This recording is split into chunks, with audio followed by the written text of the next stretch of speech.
it's Vilma at Fang Pipsqueak Reads, and I have another review. I decided to dwell a little bit in Black History Month, so I am reading only horror stories written by POC authors. So I'm really excited to do that. And I finished my first book, and it's called White Smoke by Tiffany D Jackson. So it's a young adult horror. It's how I felt it was. I think it is marketed like that. It's basically a haunted house story, but it delivers a really great twist at the end that I didn't really foresee. And I don't know if it's going to be a spoiler or something, but if I were to comp it with, like, you know, popular movies, like horror movies, I would say it's kind of like Poltergeist meets The Boy. So, don't know if it has spoilers regarding that. I'm trying not to keep it as much of a like spoiler free, but that's how I felt as I was reading it. And it's about this family that, it's a typical haunted house trope. The family, they move into a new place, an old house, and like this old neighborhood, and they're all trying to adjust, especially the main character, Marigold. She had some problems a little bit before the story starts. She got addicted to prescription drugs, and she was put in like in a rehab. And after she got out, she had like this kind of deal with her mother that she would never do that again. And but you kind of see that she is struggling with that throughout the story. I think she's about like she's in high school at least, but I think she's like a senior in high school, so like she's about to graduate or something like that. Doesn't really give a sort of specific age to it, but I love how the family dynamic was.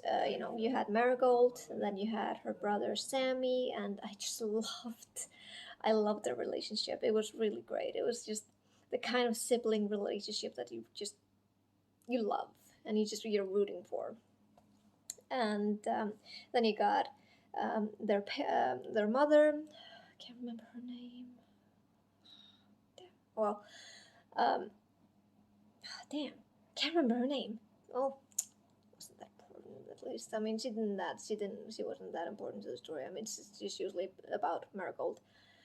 But then it's also kind of important to add her step sibling, who is Piper, and she's white. And and Marigold and Sammy and her mother, they're black, and her mother's new husband, I think he was named Alex or Alec.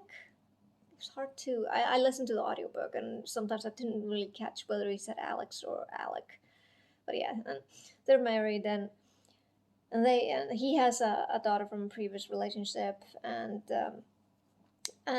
you can definitely see that the girl Piper is so annoying, and she's supposed to be this annoying sibling, the one that is always in trouble, or like not doesn't really cause trouble, but she kind of does it, but without being detected. You know what I mean? And you can, and I loved how Tiffany D Jackson was meant to portray the jealousy that Piper has in regards to this new situation, this new family situation that they have. Every time, the mother was showing affection, or Piper's father was showing the mother some kind of affection, she would just be, all be all red in the face, being so jealous that her father was not giving her the attention that she wanted. Like, she is this kind of the attention deprived child, and she in turn in this story becomes an important aspect of this haunted house that they have moved in.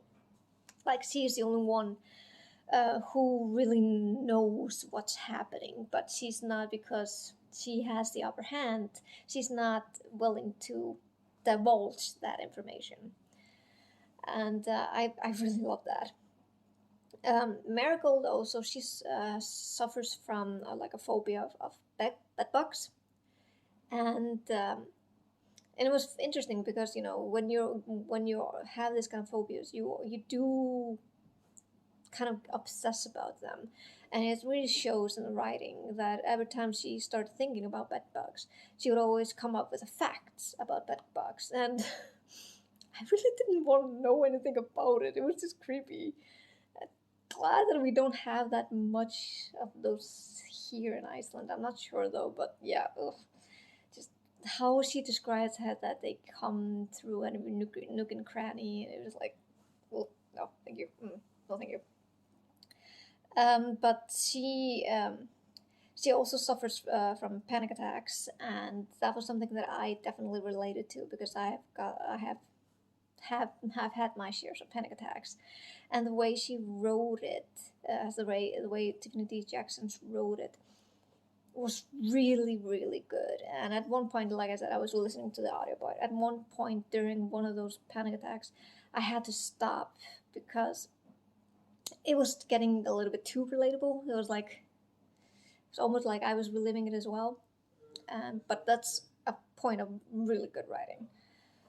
Um, I also really, really, really loved the dread in the story. I mean, I haven't read a lot of haunted house stories, so I'm not sure. I haven't been that much familiarized with how you're supposed to convey the dread and the tension when it comes to something that you can't see or you can't really explain. And she nailed that. Like to a T. It was awesome. It was, you know, usually I don't like when there's a lot of onomatopoeia in it, but the way it was put in the story, and especially the way how the narrator did it, it was so creepy. It was so creepy. Uh, just to give an example, like every time the door creaked, she would always be like, she would drag the word out and be like, creak, and that just got shivers down my spine, and I'm like, oh, that was creepy. Yeah, I don't like that. So basically, how it is that they kind of win this kind of lottery or something, and my cat wants attention, um, and they moved to this new place away from California. I think it was set in Washington State or Oregon. I'm not really sure. Doesn't matter. Um, and it's kind of run down. There are not many like houses that are people living in those houses in the neighborhood that they moved in, but it's kind of like a project that this city is doing, and so they win it and they get like to live there rent free or mortgage free for like 3 years, and it was a good opportunity for the family, and so of course they jumped on it. But then, of course, as the days go by, they notice that there's some, especially Marigold, and then later on Sammy, and of course Piper at the beginning. They discover that there is something really wrong with the house, but they can't really explain what it's about. And kind of escalates, from, as you read on, usually it's just, the doors creaking, um, and then suddenly there's item missing, or or how should I say it, like cabinets are open or something like that, like in a typical ghost, like a haunted house fashion. But then it starts to become a little bit sinister in the fact that it starts to turn on the family itself, in a way of, for example, Sammy, he's like allergic to everything, and they are basically on a vegan diet because of that. And for some reason he's allergic to peanuts, and he for some inexplicit reason he ingests peanut butter, and it was like a really panic moment in the story where he almost died from that. And I was how she managed to write that, It was really, really, really dreadful. I really felt for poor Sammy at the moment. So yeah, I really, really enjoyed that story. It was good. The only the only part that I would say that I didn't really especially like was I felt like the ending felt a little bit rushed. Like I didn't feel like I got like a concrete conclusion of what they were going to do. Like I said, I'm not gonna go into the into spoilers into that. But I felt, I don't know, that he that I I don't know, I kind of wanted a little bit more of a conclusion of what they were going to do. Like they didn't really say that they moved out of the house or not, or they, got rid of the thing that was haunting them, or it was kind of open ended in my opinion. And one character, I think his name was Yusuf. He's kind of like the love interest of Marigold. Uh, I felt he was a little bit unrealistic.